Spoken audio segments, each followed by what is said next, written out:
Hey everyone, I'm Dr. Jamie Beckerman from the Providence Heart Institute, coming to you live from beautiful Tanner Ridge here in Providence Park.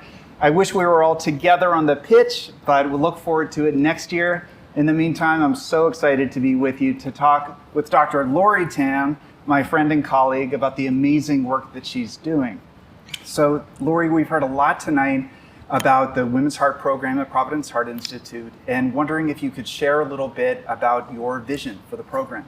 Well, you know, the Providence Women's Heart Program really is a great clinical initiative that provides comprehensive heart care. Really, this is the most comprehensive women's heart program of this breadth and depth in the state of Oregon. We have three important pillars. One is excellent clinical research, excellent clinical care. Women present with heart disease sometimes differently than men. And that really deserves specialized approach in terms of care that is provided by specialists that have special expertise in this area.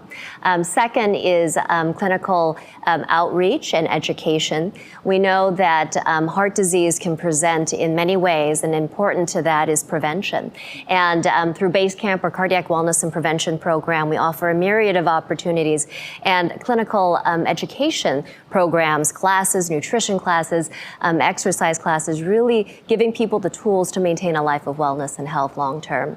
And third, really we want to focus on the importance of clinical research in terms of promoting and advancing our knowledge of cardiac care. We know that when we know more, we can do more. And clinical research programs that we have here at Providence allows us to do that. I am the local principal investigator for the International SCAD Registry. SCAD is a type of heart attack that occurs more commonly in women, especially in young women. And our opportunities, really this provides us an opportunity to better expand our knowledge of these conditions and provide better care for women everywhere. It's amazing. Earlier you mentioned that women and men can present differently with respect to heart disease. And so for all the folks who are watching, who are thinking, what should I be looking for? What should I be thinking about? Could you expand on that a little bit? You know, sometimes women don't feel the symptoms of heart disease quite the same, and sometimes it can manifest in ways that are more subtle. You know, a lot of women don't necessarily describe it as chest pain. They might say, I have more of a tightness or a pressure. They might confuse it with heartburn. Sometimes they may not have chest discomfort at all. It may be more shortness of breath, nausea, sweatiness. So there are other symptoms that sometimes can masquerade. You know, studies have shown that when women present with heart attacks, they actually present sometimes with their symptoms are much more advanced. They present for care many hours after men do. And that contributes to sometimes poorer outcomes because they're more advanced and sicker by the time they present to the hospital for evaluation.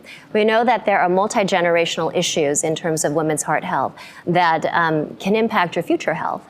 So we know that pregnancy-related conditions like gestational diabetes and hypertension, preeclampsia can double your risk of cardiovascular disease later on in life.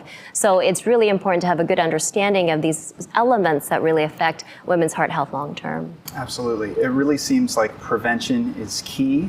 And so if you're at home and you're watching and you're thinking, I'm celebrating tonight, I'm being generous tonight, but tomorrow I'm going to prevent heart disease. What are a couple of takeaways that people can act upon to make an impact on their future risk? So I really think it's important for women to know their numbers, right? Because these are the key indicators in terms of your risk for cardiovascular health in the future. So knowing what your blood pressure is, your blood sugars, your what a healthy weight should be, your cholesterol. I think when you're empowered with the knowledge to know what you need to do, then you can go ahead and start making those steps to make a difference. So I think it's important to know your numbers, to stay active throughout your lifetime, to refrain from smoking and excessive alcohol use, and really to be on top of your regular health screenings to maintain a healthy lifestyle forever.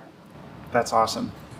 So tomorrow we'll get started, but tonight we're talking about how generosity really impacts the kind of care that you and I are able to deliver to our patients. Mm-hmm. And so I think that whenever people are thinking about being generous, you wonder, how will my impact be reflected in the care that people get. Can you talk about that a little bit? Well, Providence has long been a leader in cardiovascular care in the state of Oregon, but with that really comes a responsibility to take care of everyone in our community. Heart disease disproportionately affects those from disadvantaged socioeconomic groups. And I think what the wonderful thing about Base Camp or Wellness Center at Providence is that we're able to provide these community programs and educational programs really for free or minimal cost to everyone in the community, whether you're a patient of Providence or not. And I think that donor support really makes this possible and impacts positively the lives of Oregonians everywhere. I'm sold. So thank you so much. As I said before, I'm so incredibly proud to call you a friend and colleague, and we're all so inspired by the work that you do and will be doing as a result of everyone's generosity tonight. And I want to thank you all personally just for the incredible impact that you really make on our patients. So with that, back to Jana. Thank you so much.